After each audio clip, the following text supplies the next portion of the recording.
Yeah, obviously I didn't get the result I wanted, but truthfully the result I wanted was to see if I could still do it. 40 years old, 10 years retired, a little bit of time in a Romanian dungeon. It was always going to be a big ask against someone so much bigger than me, younger than me, more active than me, but I wanted a real challenge.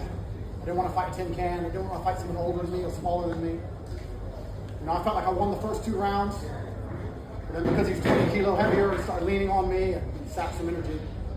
But I didn't quit, never give up, never retreat, never surrender, fight to the end, go out with your shield. So I have no excuses, training camp went fantastic. Time is the fire in which we all burn.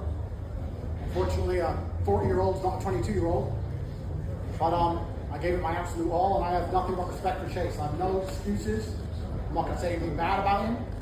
I'm not going to make up any reasons. He was the man who won. He deserves this victory. Truthfully, completely, and honestly, I'm actually very proud of him. And I'm glad to know that Misfits have a true champion, because he is a true champion. Because he showed tremendous heart, tremendous grit, and he fought to the end just like I did. So I'm not disappointed in myself. I don't operate from that frame. The only way I would be disappointed in myself is if I was too scared to fight at all.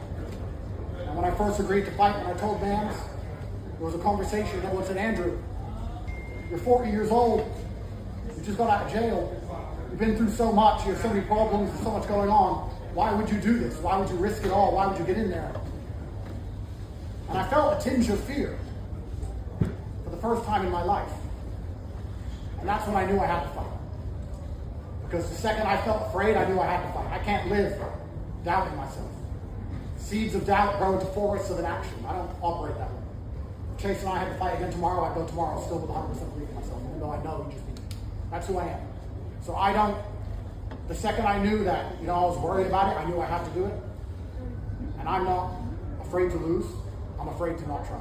So once again, absolute respect to Chase. Complete respect to Chase. No excuses. I'm not going to give you any bullshit about injuries or any of that crap.